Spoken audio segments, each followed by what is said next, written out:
welcome to my very first episode of Uncertain Medics. So my name is Addy, and I'm a doctor and filmmaker.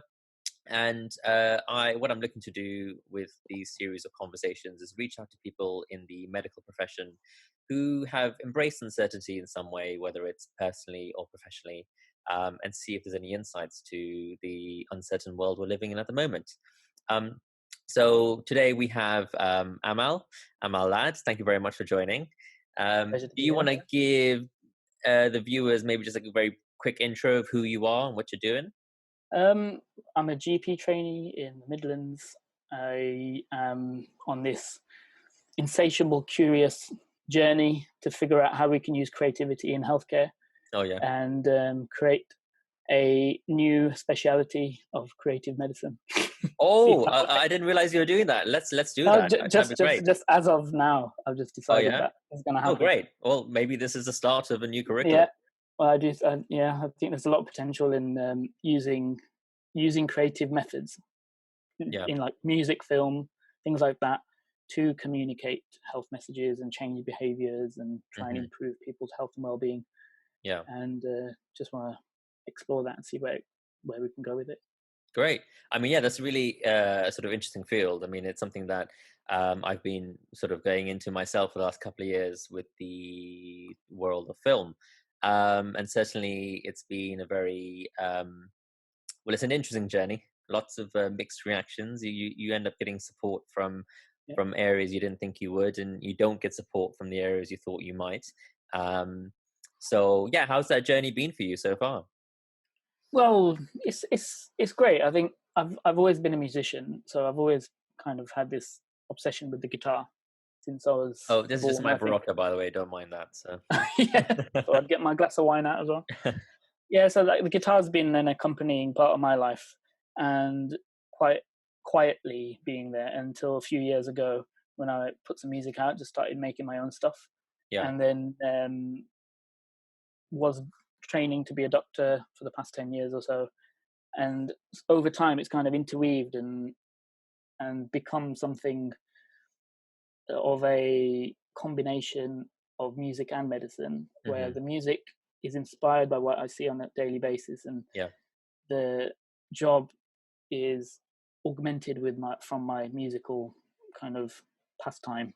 It just helps me connect to humanness in the world and connect to myself.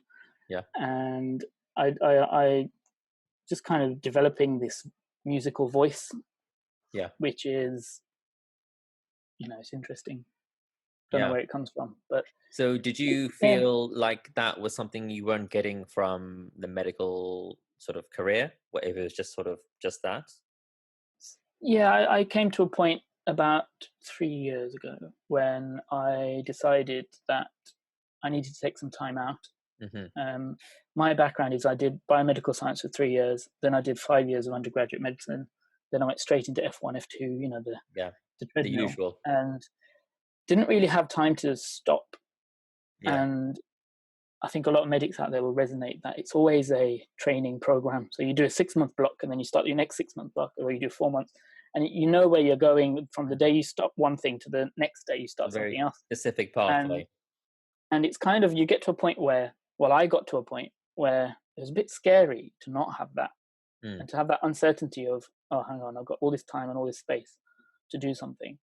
It was fueled by my mum's diagnosis of a brain tumor, and she was having some further surgery done at that time. So I got to a point where I was nearing burnout. Like I just didn't have time to think and rest and just relax. So I took a year out just to reevaluate what I wanted to do, and quite lucky to have a supervisor who asked me a question when he supported my time out application, and he said, if you miss it, then you know that you should be coming back.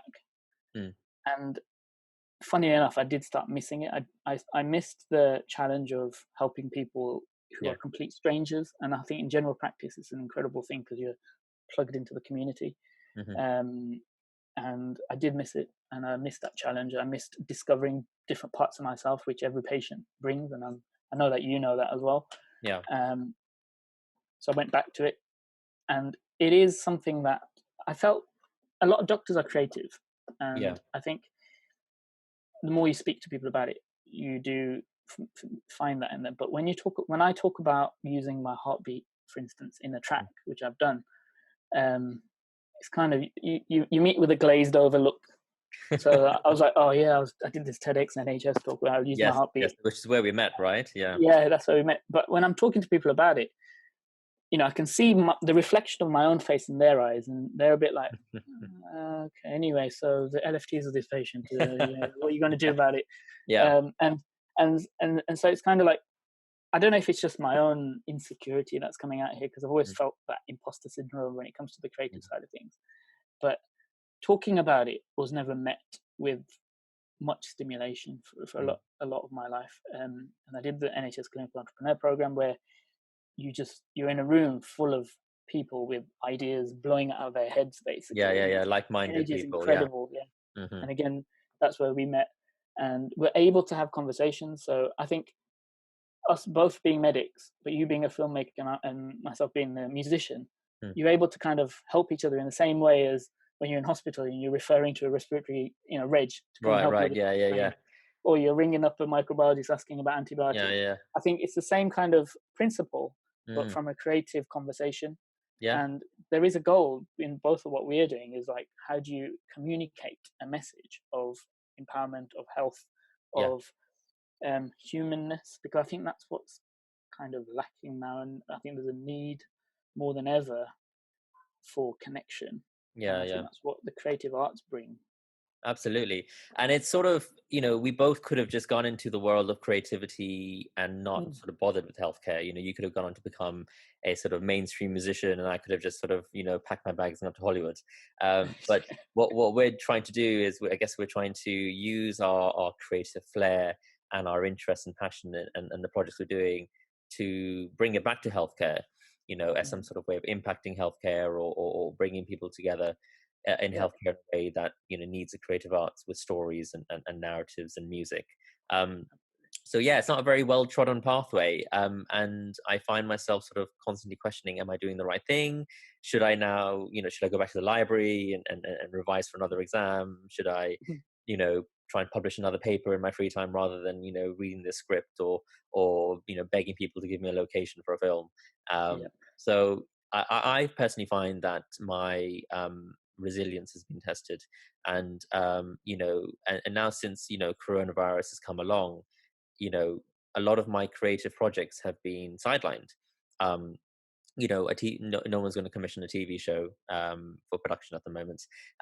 No one's gonna, I had a script about doctors and mental health, and it just doesn't seem right to sort of push that now. A couple of climate change things, which no one's going to be talking about climate change for a few months. So yeah, and it's just completely been sidelined. But now my kind of doctor side is proving to be the most useful. I have a secure job. I have an income. I have something to do during the lockdown. yeah, I think I'd be going mad if I couldn't actually go to work. It's almost like a relief. Um, despite the risk we're taking.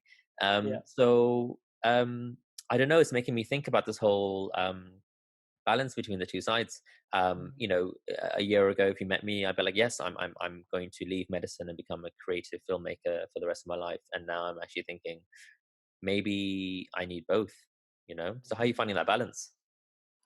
I think it's difficult at times, because I'm still in training, so my time is not my own as yet. Yeah. But the just going back to what you're saying about me being able to leave and become a musician, it's not as easy as I found, and I have a huge amount of respect for people who are doing creative arts full time, Yeah. because it's it's hard for us to become doctors. Yeah, that's one thing, but Yeah. to become a successful musician or an artist or a filmmaker, Yeah. it's incredibly difficult. Absolutely. And Absolutely. the level of against the grain motivation you require, Mm. it's and I realized that, having been able to have some music out in films and stuff, and meeting people who are making it as their profession. But they do, like, I find that what we need is that collaboration between creativity and Mm. medicine, or the Hmm. healthcare fields. That Yeah. there is that immediate usefulness right now of having a medical degree or having Yeah. access to a hospital where you can go and Yeah. help. Um, However, the creative side of things is, there's artists out there, there's musicians out there who could use their skills to help people who are in isolation. Yeah. And a lot of people are doing that by sharing music, sharing their talents online. Yeah. And I think for me, it's a goal to be able to prescribe music or prescribe this kind of stuff. Yeah. So if Yeah. I'm Yeah. seeing a patient, I could be like, oh, you'd really enjoy having a conversation with this, Mm, dance teacher, or this yeah. musician or cello player who can help you with breathing Yeah. and you know help you with your anxiety, because Well, I mean, the mental health is going to yeah be a big yeah issue. yeah Um, absolutely, a huge moving forward, not only wave. Yeah, for people in absolutely. healthcare who are working on the front line, but also just for the public in general. And I guess it's interesting because with film and music, you can do that virtually. You can actually send people materials, um, and there are ways of getting that material out there in this kind of isolated type period. So Yes, absolutely. where is the cry for that, and maybe is that going to come? I mean, how do you think because a lot of things are going to change after COVID, Mm, right? mm, A lot of things are happening in the NHS and in the wider healthcare system. Things that would have taken 10 years to happen are taking 10 minutes. um, we're embracing digital technology, we're collaborating in ways that we never would have imagined. And the kind of relationship between politics and medicine has never been more important. um, mm. so how do you think, for people like us, will the creative arts be utilized or even just viewed, um, from a healthcare perspective, do you think, moving forward, once we're sort of past the acute crisis? How do you see that sort of happening? Well, I'm not sure how it will plug in, because when it comes to healthcare on a sustainable scale, you have to have the evidence base to it. Mm, So there is an emerging wave of research into arts and health, yeah. which is really exciting, and it's Yeah. happening. Over the last few years, it's just kind of It's exploded, accelerated, yeah. and I think that will provide the relationships and the conversation on a numbers and a data perspective. Mhm, When you're talking about randomized controlled trials and being able to prescribe music mhm. against a antidepressant, for instance, Yes. and having a look at it, and having a look at that and saying that, wow, this is working, Yeah, yeah, yeah, and it's accessible. We can send it wirelessly to a yeah, patient's yeah, ears, and see what happens. yeah, yeah, yeah. I think that's in my opinion, that's what I want to actually dedicate my career to eventually. Mhm. Once I finish training, because I think that in itself, I think music personally has the power to save lives. And I know that could just be a coincidence, or it Mhm, could just be perception for me and my taste, mhm. but I believe it. I mean, I think so. In that TEDx thing, that I spoke about this beat that we have in our heart, in our Mhm. heartbeats, and the pulse, and Yeah, that's a rhythm that's there from when you're in your mother's womb to yeah. like the day that you die. And Biological, yeah. we listen with our stethoscopes as though we're listening with a microphone, Yeah, and checking, hang on, is that track still playing? yeah, you know yeah, and no, it's not going to be. You can't rewind it, you can't press play again. That's yeah, it, it's over, and that's the end of life, really. yeah, yeah. And that's there is something there. I believe that this is a thing that needs to be looked into. And yeah, I think we're doing telephone consultations now pretty Mhm. much completely, Yeah, yeah, and yeah. it's transformed the way general practice is even seen in the public, how we even believe it to Yeah, be. yeah, yeah. And I don't think anything prepared us for this. Mhm. uh, and just hearing people's voices quiver and not being and as a GP, most consultations you're able to come up with some kind of solution at the end. Mhm. But sometimes you're just like, oh, sorry, I don't know what to do. And Yeah. you don't want to send them into hospital, they don't want to go into hospital, Mhm. and it's very Yeah. sobering at the moment. um, but yeah, we need to do this, man. Make Absolutely. things. Well, no, I don't. I completely agree. Actually, that something like music can save lives. It's just it's then when you come to the world of healthcare, you got to have that data and evidence, and and sometimes you find yourself collating evidence for something creative just for the sake of collating evidence. Yeah. And a lot of it is kind of human factors and softer stuff that Mm. how do you prove leadership works, how do you prove compassion works, and it's the same with Mm. music and film and all these kind of things. So I guess, do you has anything have you tried anything during this sort of period of crisis? Have you I got any sort of like ideas that have cropped up? Has there been anything that you may plan to do, or Well, sort of? I've been working on an album for the past 6 years, 7 years, Yeah, and of the last few weeks of lockdown, I'm still going to work every day, Monday yeah, to Friday, but my exams are now cancelled and things like that. So I've got a yeah, bit more yeah. free So everything time, on the hold. and I Yeah, can't yeah, go and see family, and I yeah, can't. So me and my wife are stuck in a flat basically. yeah, So I've been in this room with my guitars and just making music, and I think that's the way that I've started to rediscover that voice. yes, And so over the last 2 weeks or so, I've just finished, come to a finish of that track, Fight or Flight, with my heartbeat, just finishing that up, and made a few more things that will probably go on the album. So, but that's just from a purely creative perspective, and yeah, yeah. So do you think um, being a creative has somehow prepared you more for this period we're going through? Because there's so much uncertainty. A lot of our job roles are changing. We don't really know what's going to happen, how long this is going to last for, etc., etc. So do you think being somebody who's, you were a medic who walked away from the traditional path, and you sort of went into different things and you learnt new skills and you got a new perspective, and now you've come back, which is great. And so do you think maybe that has somehow better prepared you for what we're going through at the moment? I think the day that I left for that year out, it was a relief, Hmm. and I kind of let the dust settle. The way I described it was you were on a treadmill. Like I just felt like I was able to press stop and then just kind of feel my muscles aching and Yeah, that kind of thing. yeah, And I don't mean to complain about it. And I have no resentment to the profession. I love it. Like I think it's such a unique yeah. opportunity to save someone's life, and it's a beautiful thing. I just didn't have enough self awareness, so it's Mm, my own thing. mm, I didn't know what I was doing because we didn't have any family friends or family who are doctors. I didn't really understand it. And for me, it was such an emotional connection to getting in after trying so hard and failing so much and doing it. It kind of, I totally lost the perspective for myself. So I yeah, took that year out, and that day I was like, wow, it's amazing. But then I had no job, had no income. yeah, I was like, wow, what am I going to do now? Um, but it took me a good 6 months or so just to feel healthy again. And yes. that, because my body doesn't take nights very well. Mm. And like, I don't think it I does. I don't think it does for yeah, anyone. I ended up getting kidney stones, and that was Oh God. painful. Yeah. And so, just a bit of self care, and then coming back to it, I felt refreshed. I felt energized. I went into A&E, and Mm, did 6 months in A&E, and I felt good about it. I felt useful. I felt powerful. I felt like I could. I felt like I belonged there for that period of time, hmm. and I was able to spend time with my family in that year out, Yeah. and that really gave me that dimension of why I'm doing it.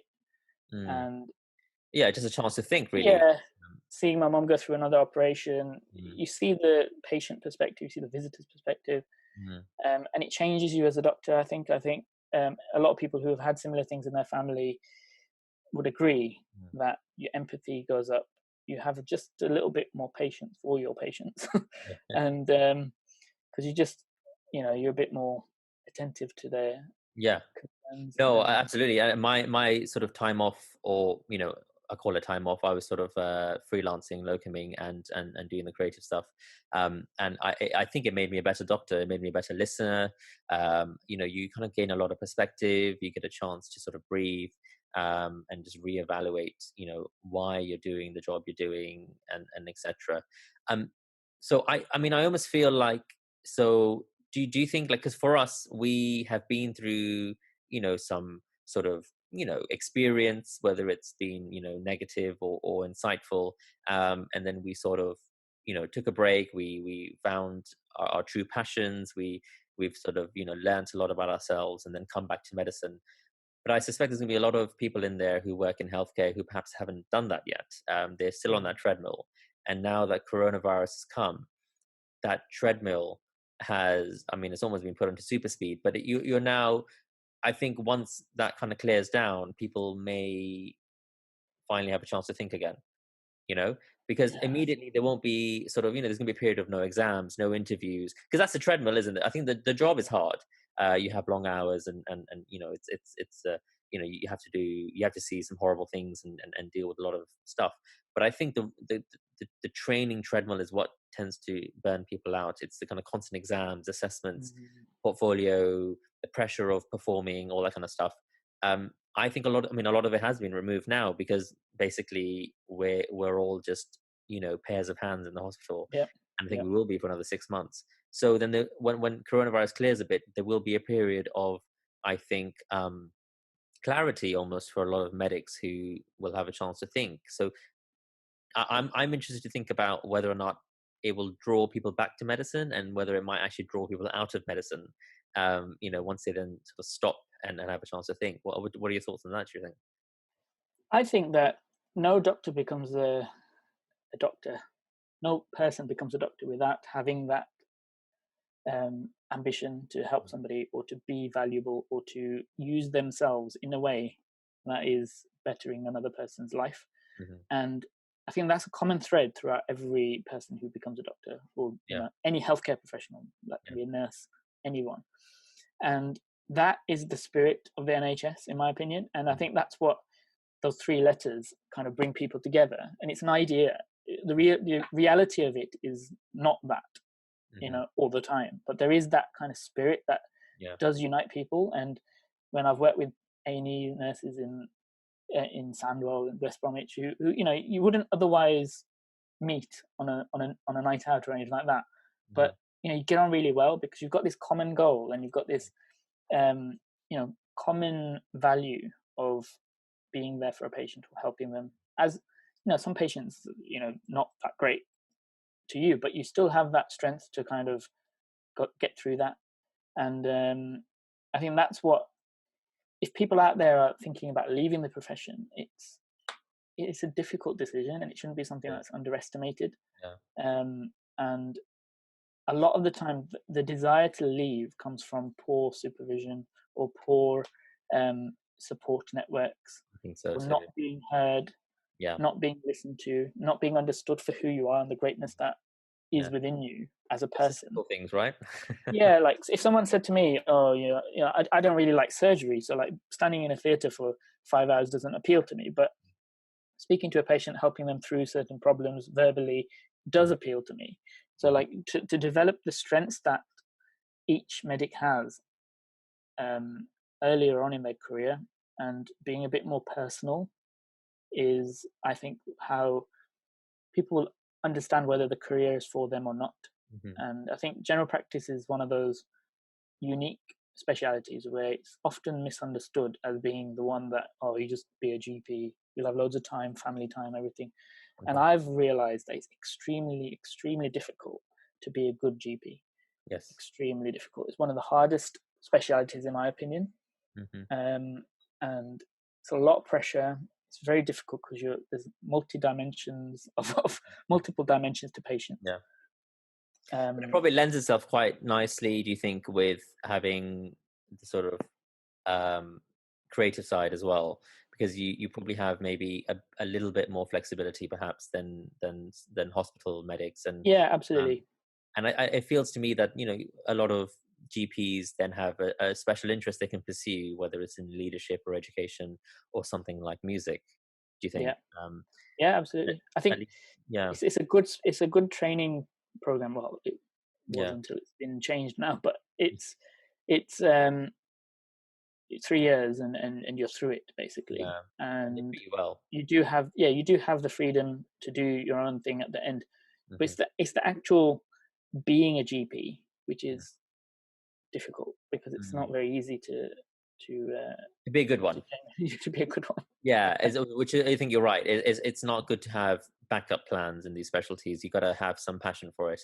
And yeah, it's just finding that balance between, I guess, the medical side and the creative side. Mm. Um, so I mean, there's no answers really. We're figuring it out. I guess we'll have to write that curriculum one day and Yeah, yeah. way for the others. Yeah, I think there's a lot of people out there. I think there's a army of medics There are. who are able to. I don't think we're unique at all. I think there's a lot of talent out there Yeah. who, we just need to kind of join forces when Mm. all of this is over, Yeah. Yeah. and we can kind of get through the trauma of coronavirus and Yeah. No, I stay think so. human. That'd be very important. Um, and I mean, it's not too bad, in terms of the workload in GPs, because everybody's staying at home, nobody wants to come Hmm. in. But it's eerie, and it's kind of a very eerie feeling, Well, scary. you're probably worried that everyone's going to bounce back in a couple of months with Yeah, that's this going to too happen. The chronic conditions, like, we need to get them in for reviews and things. Absolutely. Yeah. Um, it's going to happen. Mental health is the one worry that I have, though. I think, and that's it's also that we're patients as well. Like, doctors have mental health, Mhm. Me too. and we have to keep ourselves healthy, Yeah. which is another reason for music, creativity, things like that. Hmm. Because you can just speak about how you're feeling without saying a word, isn't it? Yeah. Absolutely. Yeah.